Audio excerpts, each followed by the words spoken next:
Hi everyone. I hope you can see and hear me.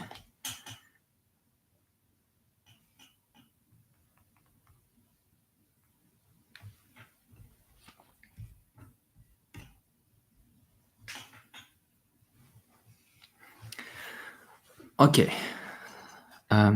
So I guess that's the very first time we make something live, like Ask Me Anything session. Hopefully we'll do that later and again. And I would assume that other folks from Respeechers, not not just me, will join, including technical co-founders, those who are in charge of ethics and partnerships, maybe healthcare direction. So it's gonna be interesting. And even for this very first session, that would be like a test session, we got some interesting questions from the audience. So what we basically did, we grouped those questions, in 4 categories. That would be technology, ethics, future applications, and about the company. And I guess I'll start right away. And thank you so much again for submitting such great questions about Respeecher, and thank you for interest in us. I hope this recording would be saved on YouTube and our channel, so you would be able to see it later. And we'll start right away with a question from Noel. What are some new features, updates, improvements we can look forward to from Respeecher's voice synthesis? Thank you. Yeah, there are a lot. The thing is, in the domain of voice synthesis, we basically just scratched the surface. So it just started. We are very early in terms of technology adoption curve, in terms of awareness about technology by different content makers. And initially, Respeecher started with optimizing towards quality and speaker identity. So our goal from the very first days of Respeecher was to create the synthetic speech, synthetic voice that would be indistinguishable from original speaker just saying it in front of microphone. And going towards this goal, initially we traded off a lot of usability. We might have required very complicated data sets, a lot of efforts from clients in order to be able to use our technology in their production. We might have required about 2 months to deliver a project, and a lot of GPU power in order to train the system, as well as a lot of manual work to prepare data sets and make it happen. But then once we hit some bar of quality that enabled us to go through PK sound engineers in Hollywood studios and land our technology in some big productions, we started to optimize towards usability, towards speed, as well as we started to develop some additional features based on the core technology. So now we work on pushing it to the next level. One direction we are very much interested in right now is high-level voice conversion. So the core system, the system we have right now, works in the way where it takes all the performance from a human who is a source performer, someone who would be driving the voice that needs to be reproduced, replicated using our technology. But we take everything in terms of emotions, accent, style of speaking from a performer. That's great because you can manage all those aspects by working directly with human who usually is a good voice actor. But it would be cool to be able to add something additional to just vocal timbre to conversions. Like if we want to convert into, say, Tom Hanks' voice, we would want to add Tom Hanks' accent, his style of speech, the way how he used to do inflections. And that's something we call high-level voice conversion. We have some very good initial results in terms of accent. We just listened to some samples on our demo day last Friday, and those were very exciting. So hopefully soon we would release a new feature, Respeecher, that would be adding accent of a target voice to conversions. That's quite exciting for us. Also, we improved the technology towards speed, so it would take us less time to train the model, to introduce a target voice to the model, but also it would take less time to convert. Now we have two basic models. One of them is offline, our core system. Another is real-time system that works with a small delay of about half a second, maybe 800 milliseconds. We are optimizing both systems. And we really envision us requiring way less resources than we need now. So now we rely on heavy GPUs in order to train and in order to do conversions itself. But hopefully in some foreseeable future, we will be able to even do computation on edge or on device. So it would increase the range of use cases we cover. We constantly improve our system towards emotional range, and that means that in some edge emotions where our technology might have some hard times, like crying, screaming, it would work better and more robust. And we already have some good results in that direction. Say a year ago, crying and screaming was just not possible. Now, if we have proper data sets and if we include some manual work in order to deliver that, we can do quite decent conversion of edge emotions. And we want to cover all the emotions our vocal apparatus can produce. Another big thing we optimize towards is robustness. And by robustness, we mean ability our technology not to make any mistakes, mispronunciations, all those annoying errors that synthetic speech, synthetic voice might have, but also sensibility to recording conditions. Now, in order to squeeze most of our system, you would better use silent room, no reverb, a very decent microphone. But we already hear that results that are coming from cheaper microphones, maybe not a studio, but just a room, are working well. And there, this improvement is actually increases in terms of pace. So it seems like a year ago we might introduce some new feature and improvements once per quarter. Now it would be once per 2 weeks we have something new at Respeecher. We are very excited about new creative applications of our technology, like using non-humans voices in our voice marketplace, or driving voices that would be character voices, being able to take accent from a donor of accent, for example, and apply accent to a particular voice. Also, we do pay a lot of attention right now to our healthcare direction. That would be the product, the piece of technology that would help people with distorted speech to be able to live better life, actually improve their quality of living. We have other questions regarding healthcare further on, so we'll be more focused on them later. The second question in the technology section from Rod is following.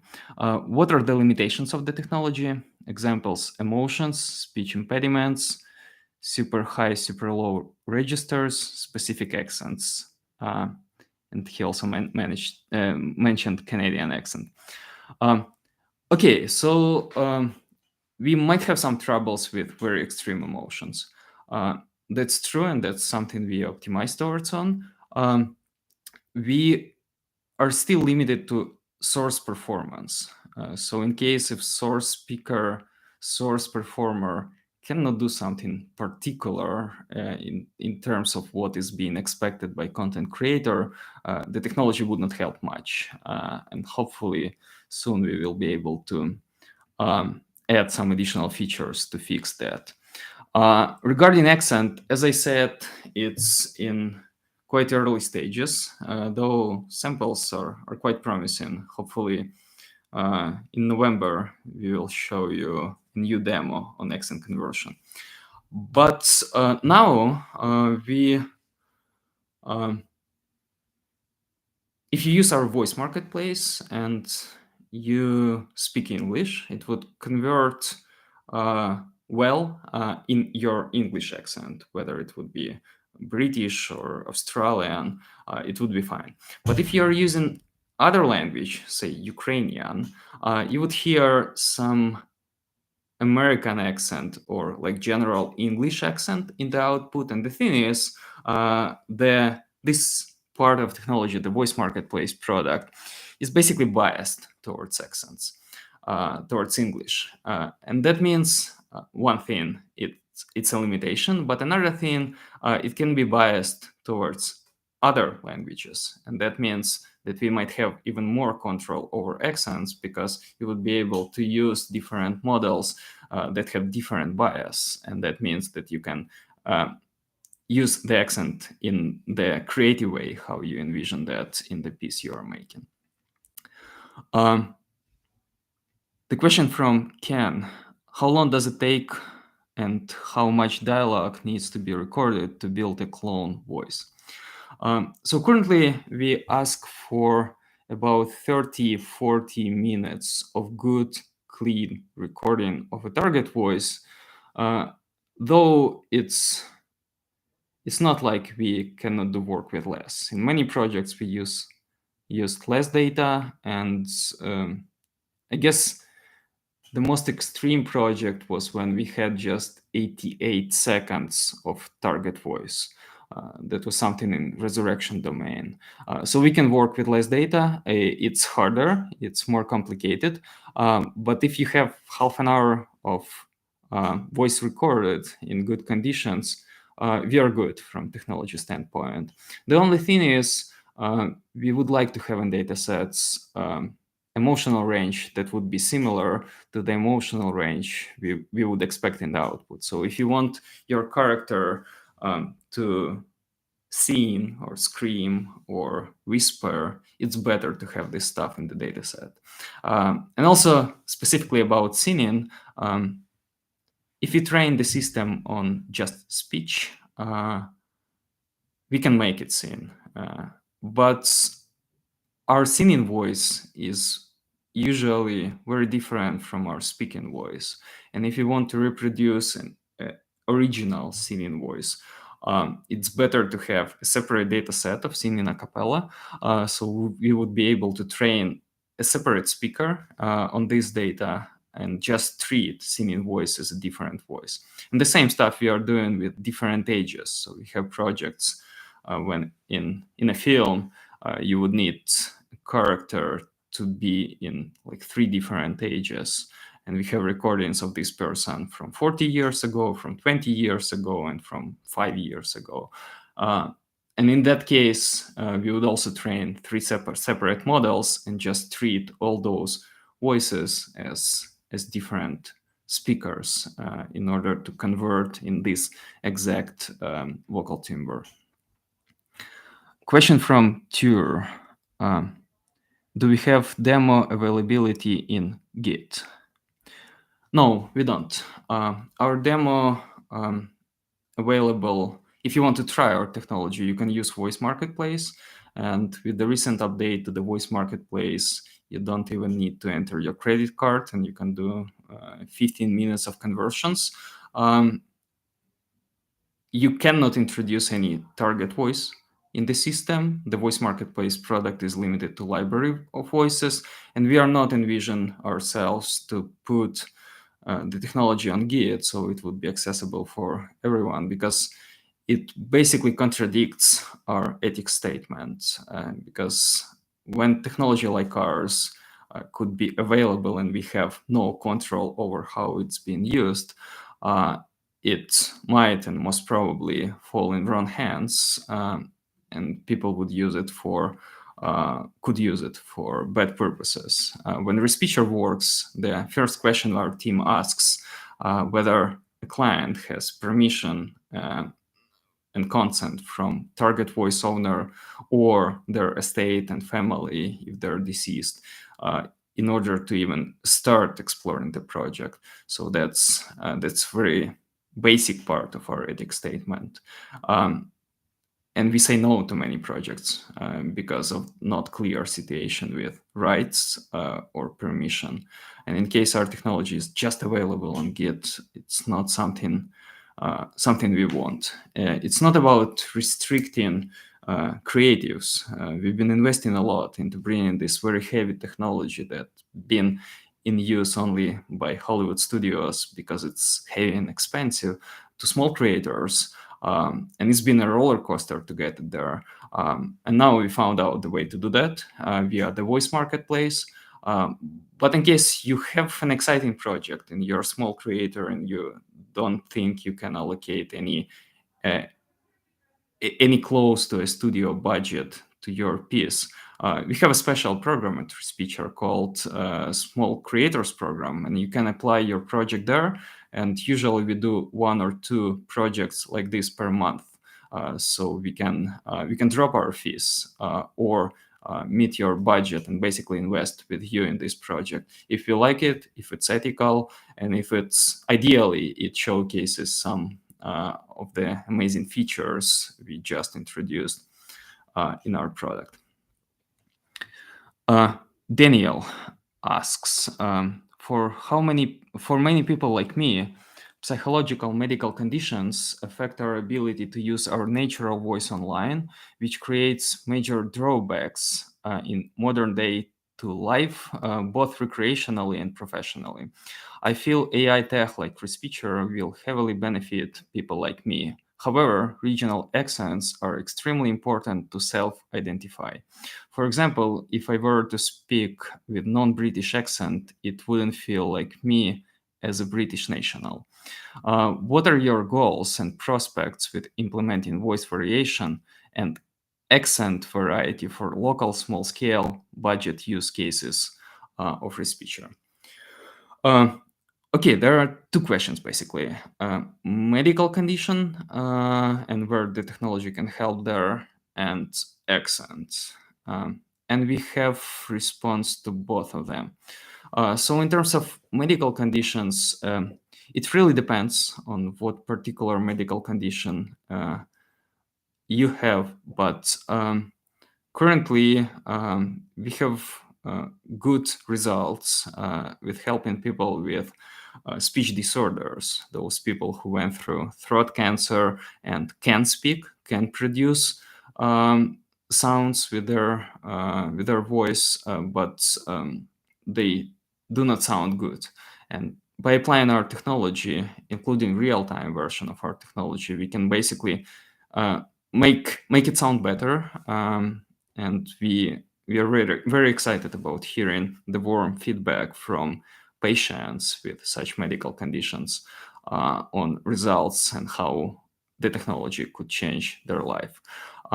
Most probably you tried text-to-speech in order to synthesize speech, and text-to-speech might have some limitations in terms of accents that are available. In our case, as I said, you can use text-to-speech in our voice marketplace. You would be also limited to accents, but hopefully soon we will introduce voices in the voice marketplace, or versions of our voices in the voice marketplace with different regional accents. So you would be able to speak in the system and apply an accent you'd like in the output. Also, it's very interesting idea to apply just vanilla text-to-speech and use personalized accent from a voice we have available in the system. I don't think we have discussed that internally, but that's something quite interesting. So if you're not feeling like uh, you want to produce content with your voice, and you would like to use a text-to-speech system to just type and convert from the text, then you can select a good text-to-speech system you like, and then you can feed the output of this text-to-speech system in our system, in say voice marketplace, and then apply a voice from our library which would have a particular accent you're interested in. Thank you. That's a great question, and it's actually something we should discuss and be adding to our pipeline. Jordan asks, are you going to be doing any work with deceased singers like Freddie Mercury or Michael Jackson in the future? We do have ongoing projects like this. We used to do quite a lot of what we call voice resurrection work in Respeecher. Just recently, you might have seen us in America Got Talent in the finale, where we helped Metaphysic to do speech conversion for Elvis Presley. So I guess that's exactly the case you're asking. That's very interesting direction when we can bring some iconic voices back to life. And if it's done ethically, with all due respect to the personality, to the voice, to owners of this IP, those could be very exciting projects, like we showed in many movies we were part of, or in Super Bowl opening with the voice of Vince Lombardi. Actually, personally, I'm also very excited about bringing some voices from the past back to life, because we should be thinking more about history. We should be learning from our history. And now, being in Ukraine and going through the war that Russia started against us, I understand the importance of it more than ever.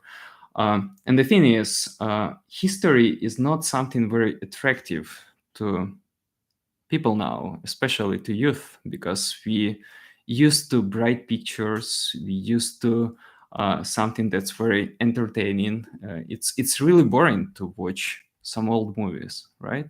And if you can bring history on the level where it's exciting to watch, it's entertaining, we bring more attention to history, and that means that we would learn more. We would be excited to go back and read about, say, life of Freddie Mercury after we saw the movie Bohemian Rhapsody, right? So that's something quite meaningful for me. Next question. How Respeecher can be helpful if I'm creating a game? There are actually plenty of applications in video game creation, because video game creation is a complex project that usually requires a lot of voiceover, way more voiceover than in a feature film or TV series. So you might be just using a system like ours, Respeecher, to optimize time and quality of the voiceover you're doing. So one person can speak in many voices, many people can speak in one voice. So that's all about better allocation of work on voice actors and their ability to deliver more work in the same period of time. You also might have wider choice of voices, because in video games you often have many characters, and it's a common practice when one voice actor performs in 5 or 7 voices, though the same actor could perform in 100 voices, and that brings quality of the game voiceover to the next level. Also, NPCs could be done better, just because now the common practice for NPCs is to use subtitling or use text-to-speech. But when you apply Respeecher on top of text-to-speech, it makes it better. It gives wider choice in terms of voices. But also actors could just do those NPCs, and you wouldn't be so much worried about casting the right voice that would fit character, because just a good actor would be able to drive any voice from library of voices, and that means that the process of voiceover is very much streamlined. But also in the video game creation, Respeecher is already being used on pre-production stages. So when the concept is just being created, when you just draw a storyboard and group of creators are thinking about how to make this storyboard come to life, how to voice over the game in future, they often do table read by one. But this table read could be enhanced. A creator can actually voice over a storyboard using different voices from library, and even try different voices for different characters. And that could be a basis for casting voice actors further on, but also you can stick to a particular voice from library and just use it in the game, knowing that a good voice actor would be able to drive this voice for the piece you're making. Okay, question from chat from Nihar. Any plans to reduce pricing for indie creators? Right, for indie creators, we have Voice Marketplace, the library of voices. It's now $200 per month and some discount per year. We already dropped off the requirement of putting your credit card in order to try the system.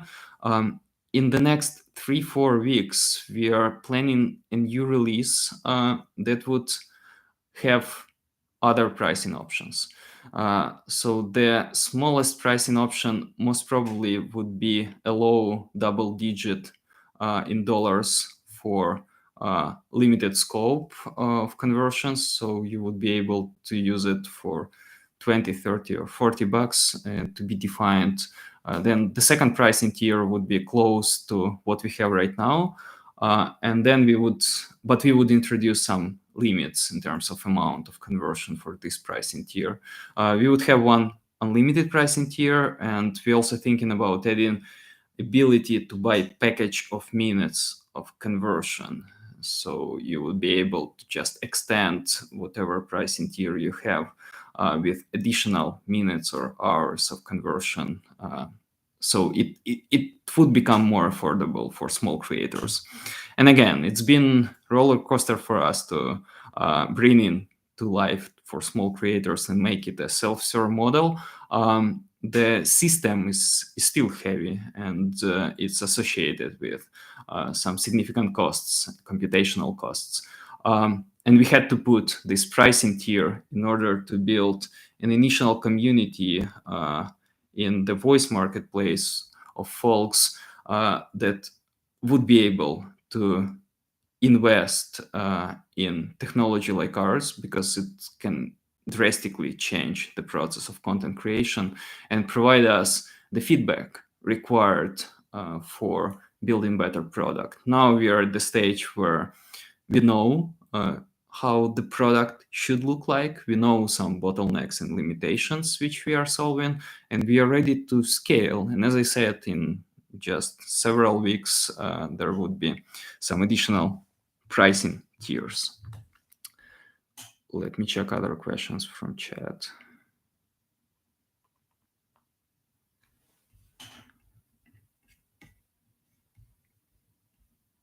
Could you please tell us more about cross-language conversion and how now it works? Some use cases maybe. Is there a specific language it works best with?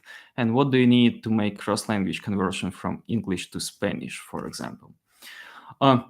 Yeah, our system essentially is language agnostic. So that means that it doesn't have any language models inside, and you can use it in any language. The issues we might have with the system is accents, and most of the cross-language projects is something we are doing manually. From English to Spanish, we did some work like this. We would need target voice recordings in English, and then we would need Spanish performer. In terms of target voice recordings, that would be like 30-40 minutes of speech of the voice that needs to be replicated. And Spanish voice performer should better be someone who is a native speaker of Spanish language. And then we would apply RTech to convert from new content that's created from Spanish performer into the timbre we have for English target speaker. It's quite streamlined process. In some cases, we might have limitations where we are not able to get rid of accent in full. I believe it's not a case for Spanish right now, and it's never a case for converting from any other language into English. So if I record myself speaking Ukrainian for 30 minutes and then someone who is, say, American native speaker would create new content, the conversion to my voice would have like 100% of their accent. But if we go back, we might still currently be not able to get rid of accent in full. So some slight accent might still appear in conversions. That's something we're working on solving, and I'm firmly convinced in very close future that would be no limitation there. Some additional challenges could be with cases when languages on phoneme level are very much different. For instance, converting from English speaker to a Vietnamese language. In those cases, if we do that like one-off project, we just might need some additional time to gather bigger data set of this particular language, assuming we never worked with this particular language, to make our system perform better. But that's more about time than system limitation.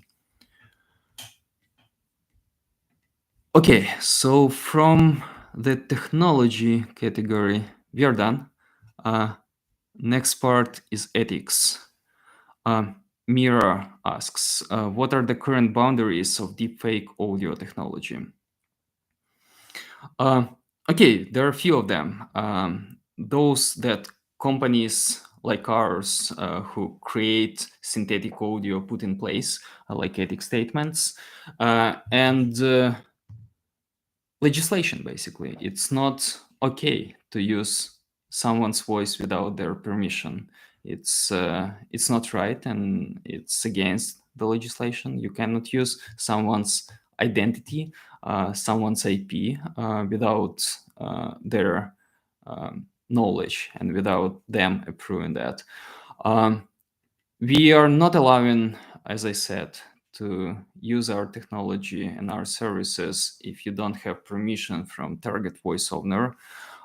We also don't work in projects in politics, even if you might have permission from a politician to be able to scale themselves for doing many advertisement, because we don't believe that would showcase the synthetic media technology in the best possible way.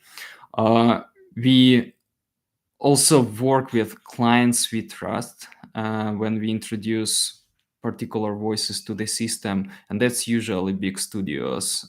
So we are sure that it's gonna be used in the most ethical and respectful way, like you've seen in several Star Wars related pieces we were a part of.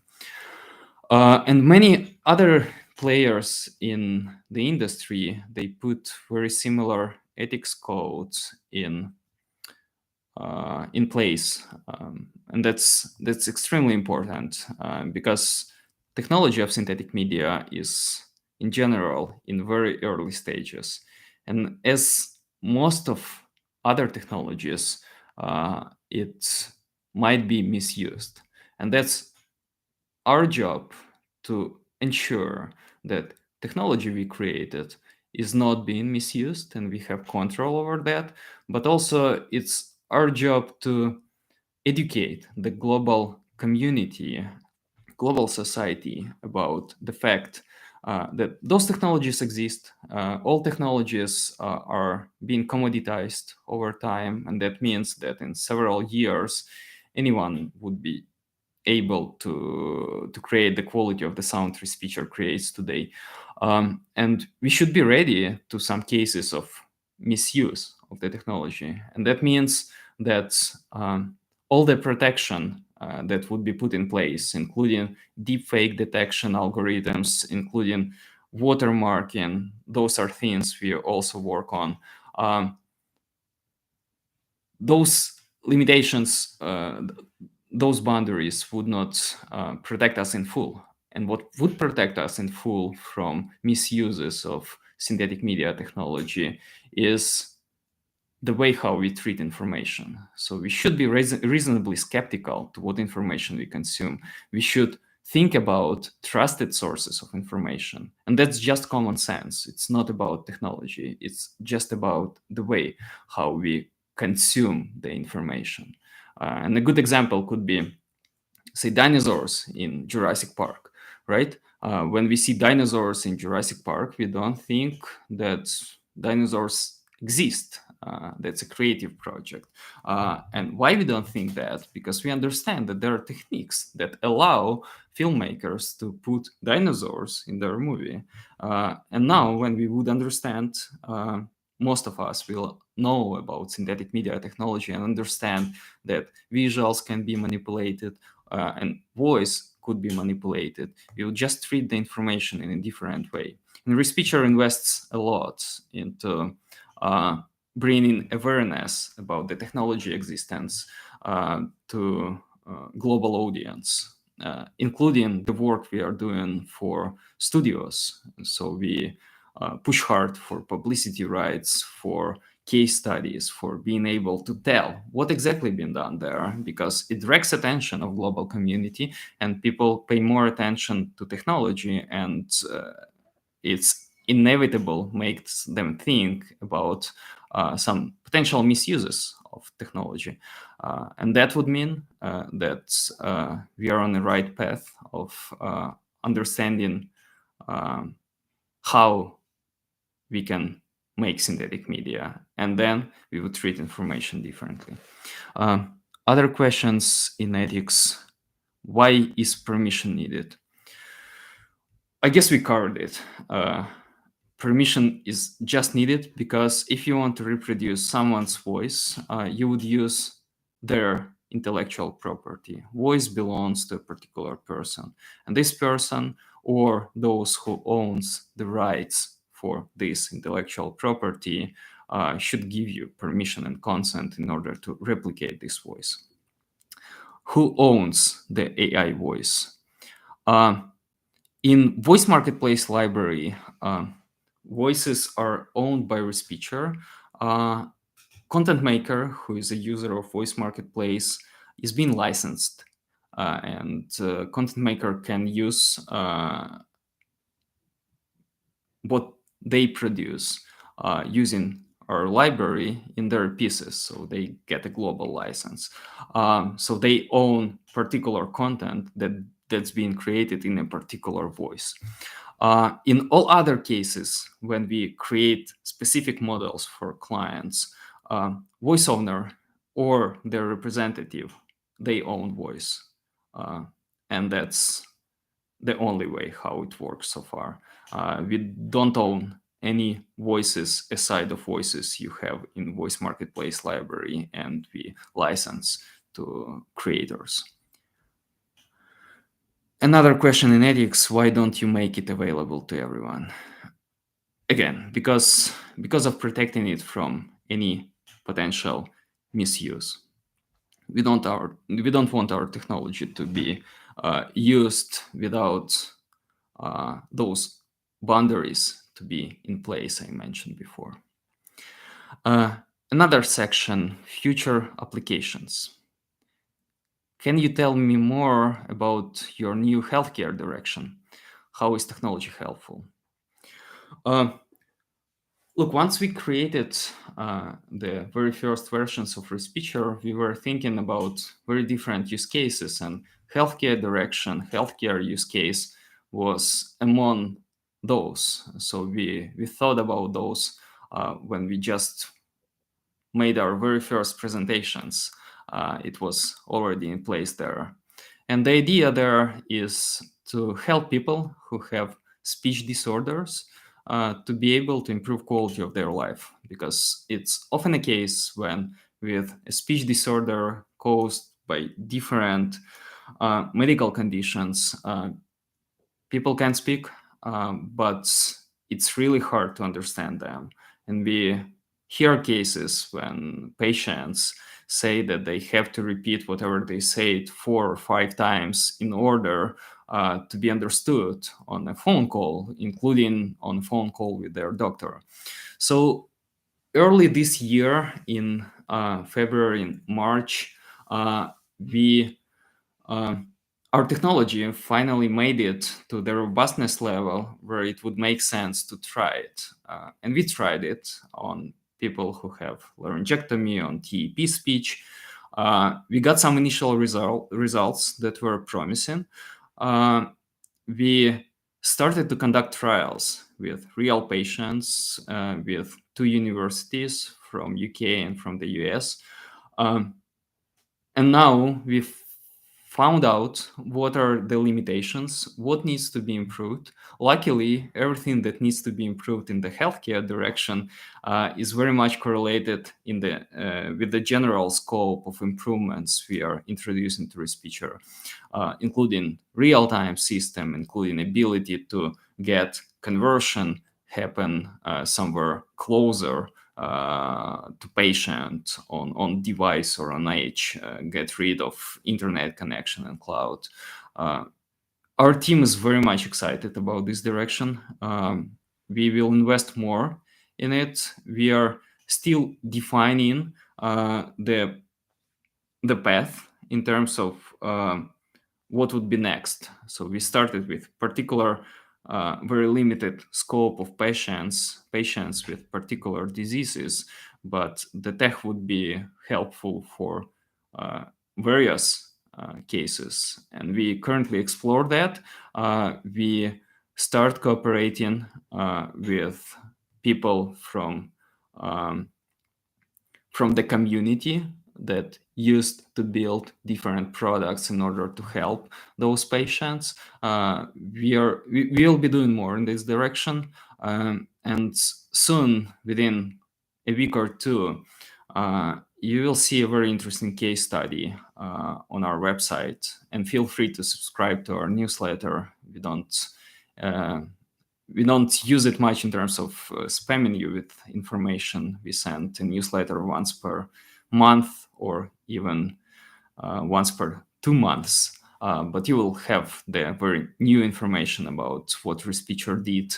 And in this case study, we'll showcase how currently the tech works for particular medical condition, and as well as get some testimonials from people who are living with those condition and the restrictions they have in their life because of that. Another interesting direction is voice banking. We are looking into it. So there are some medical conditions where patients know that soon they will lose their voice.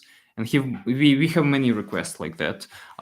We consult people on what exactly needs to be recorded, what kind of data set they need to put together right now in order to have access to their voice. But also, we currently do a couple of projects like this, and we will be doing more when we train models for people who are losing their voice, so they would be able to use their voice further on using text-to-speech or even using speech-to-speech, just giving their model to someone they trust, their relatives, but also In some cases, they can still speak or whisper, and that could be converted in their healthy voice.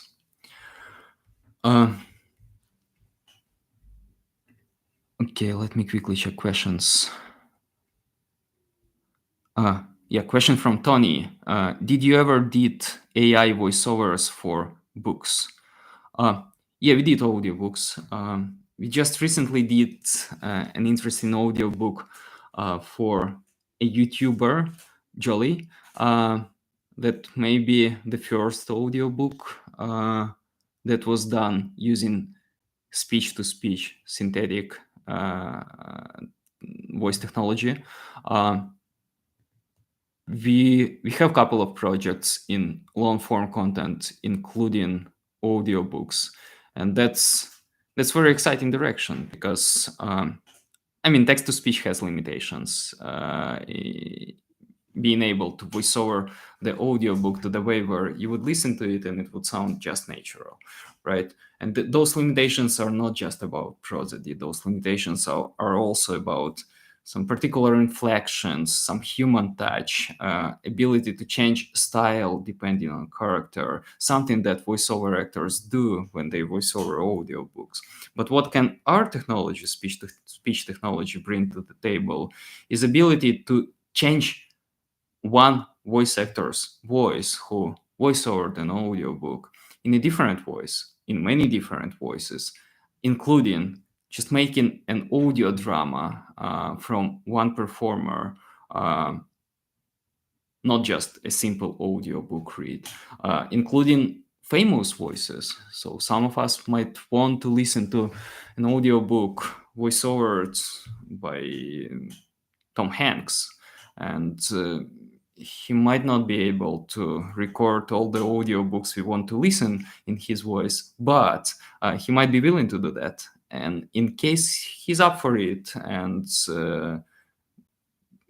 publisher gets a permission from Tom Hanks to use their voice to convert the audiobook library in his voice, that would be amazing. And then we would not be limited to one voice in audiobooks we listen, and we would have choice. It's quite exciting future for the long form content.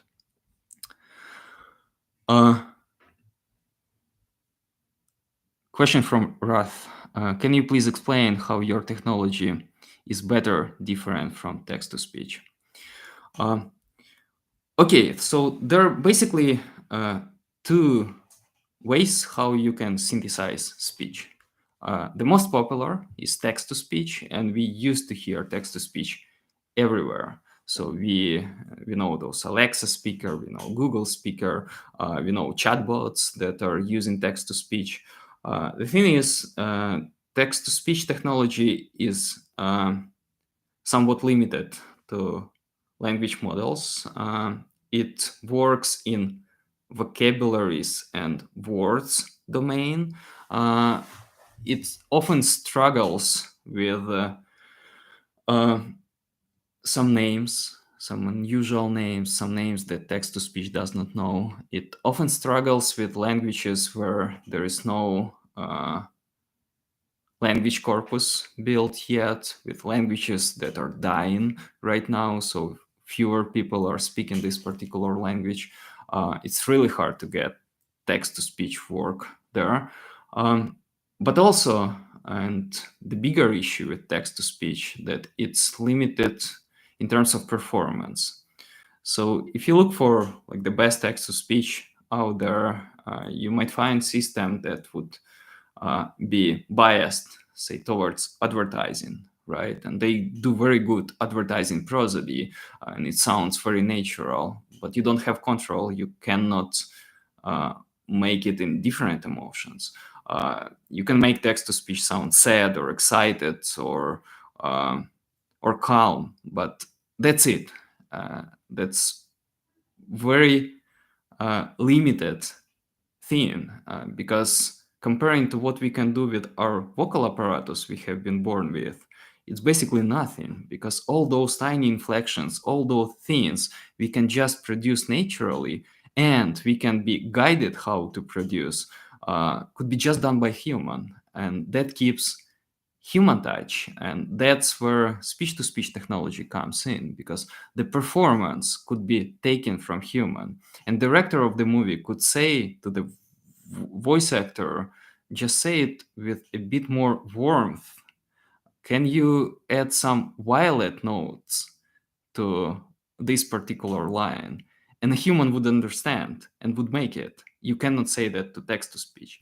And even if you can imagine a system, text to speech system, that would be able to introduce all those tiny things we just naturally have in our voice, we it wouldn't be handy in terms of usage, because we would have like a huge uh, soundboard with many buttons that we would have to use in order to control those tiny inflections, and it would be extremely time consuming. While with our voice, we can just say it. A human can just say it. Um, Another thing is singing, whispering, crying, emotions. Those are not things that usually covered by text to speech. So speech to speech always keeps human in the loop. Human is in charge of performance. Technology is in charge of changing their voice to sound exactly like another voice, and that gives ability to control emotions, ability to perform, ability to go wider in terms of emotions, and ability to say it in the exact way, with the exact prosody that you envision, not relying on some AI, some text-to-speech AI that would guess how it should sound, that would try to make it sound in the way that where it would resemble with a human saying it. In this case, you have the human saying it, and you can work with the human.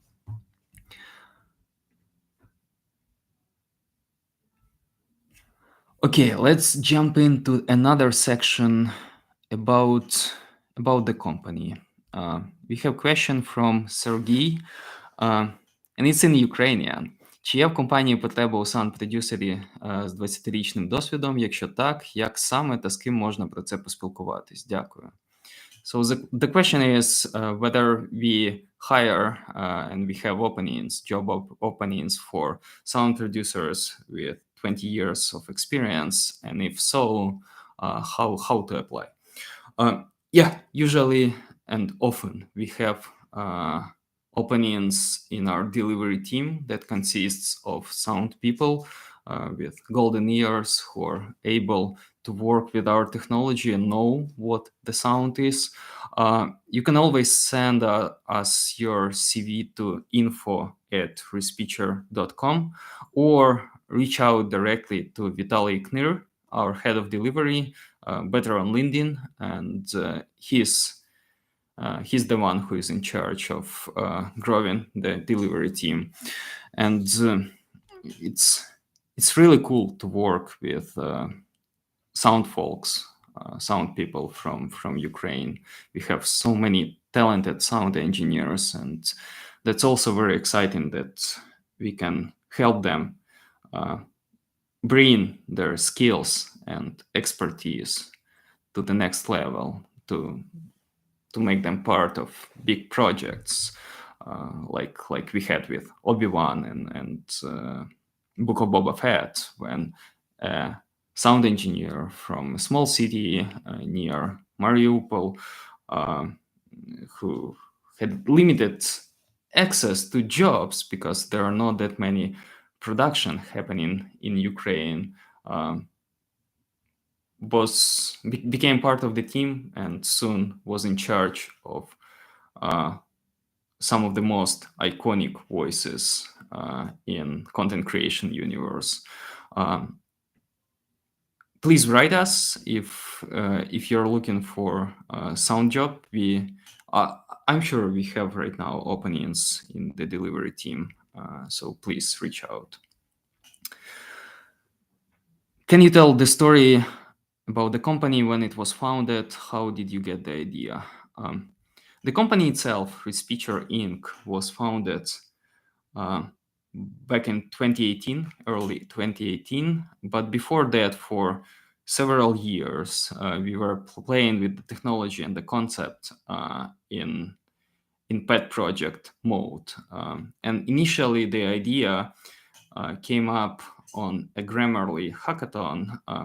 One of the co-founders of Respeecher, Dmitro, participated in with a small team, and they picked this idea to apply machine learning to make one voice sound like another voice. And the hackathon was won.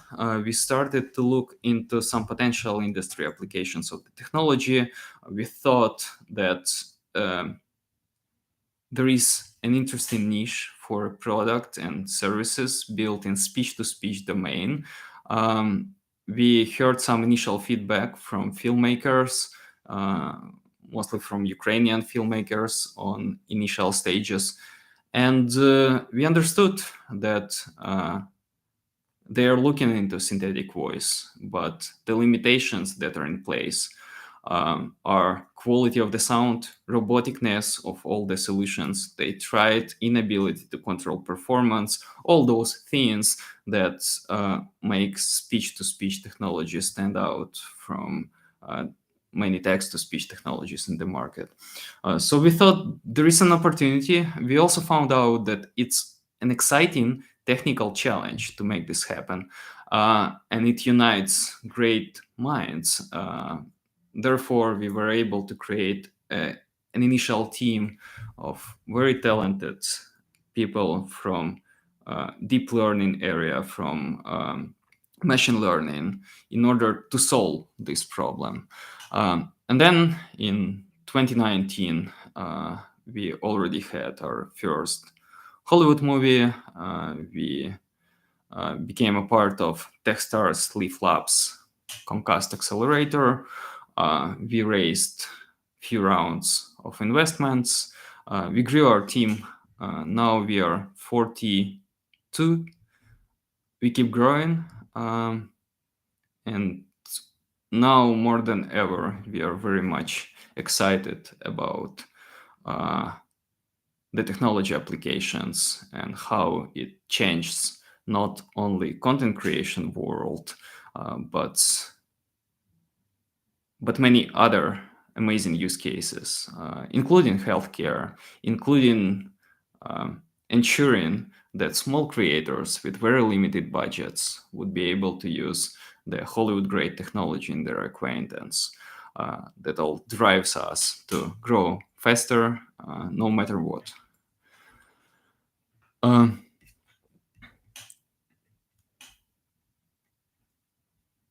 Okay, the next question. What are you doing now, and any new releases you can announce? Respeecher can't talk much before release as usual, and that's a common theme in high-profile content creation. So if you're a Hollywood studio, if you're creating a AAA video game or TV series or feature film, you don't want this information to leak out and be not under your control as creator, because many things depend on that. So when we were in charge of making voice of young Luke Skywalker in The Mandalorian, we were not allowed, obviously, to talk about that, and we were not able even to talk about that for 8 months after release of our episode in the season 2, in the finale, when Luke appeared.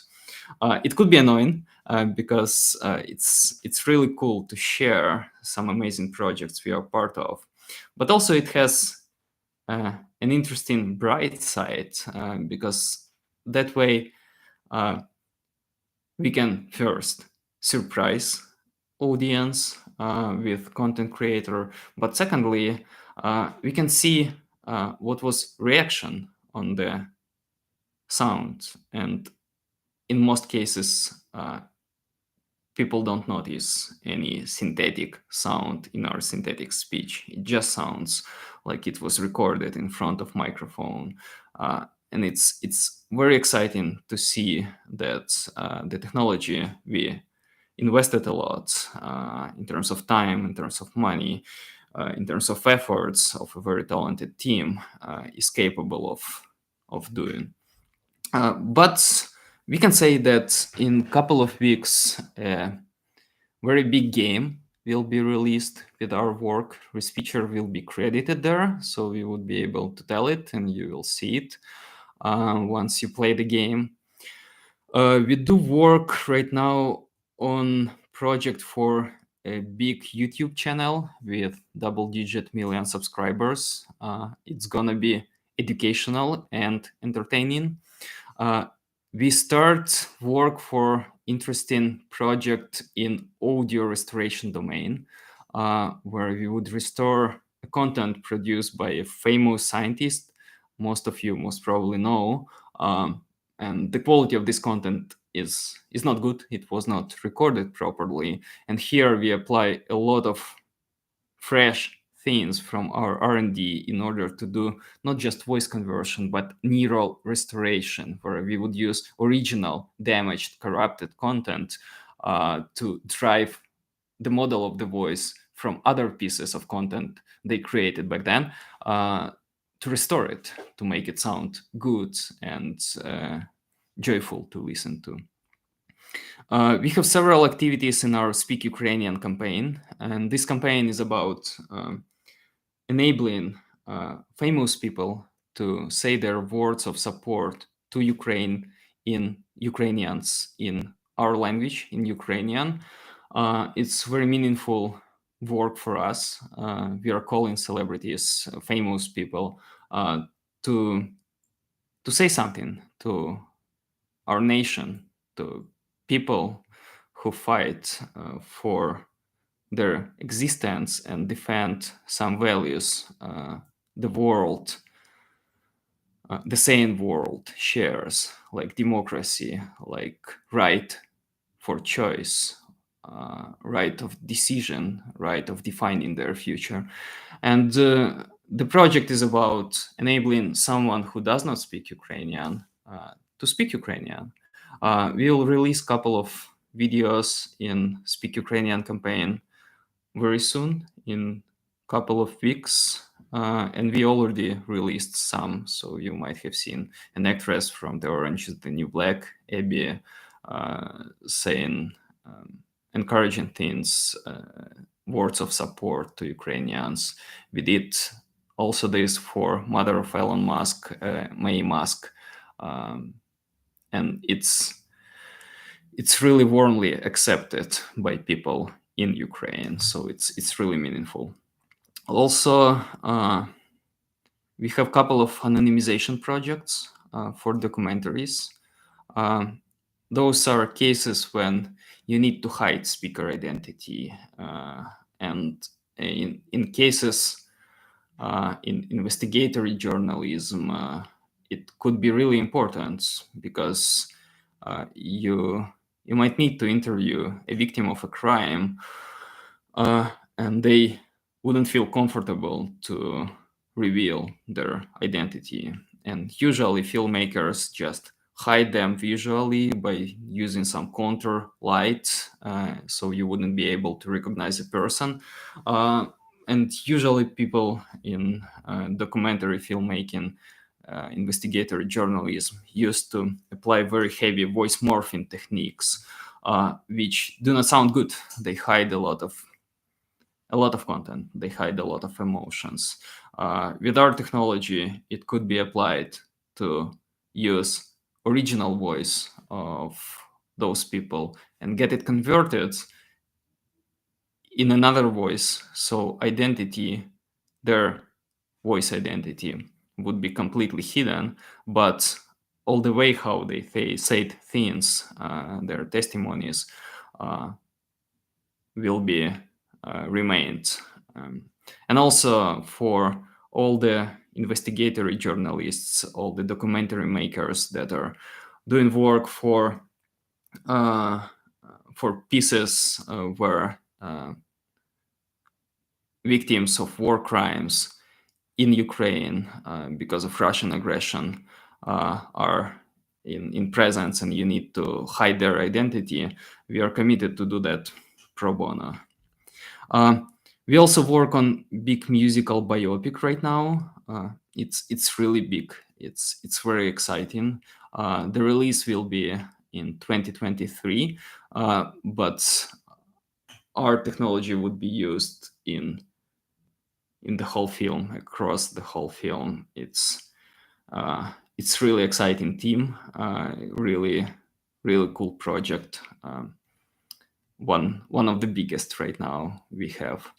Um, and we have a lot of focus right now on our product, on the voice marketplace. We were obsessed with voice marketplace for the whole 2022. We want to bring it to the next level. We want more small creators to be able to use this amazing technology, and it's really encouraging to see all those projects that are being done with the voice marketplace by users of the system.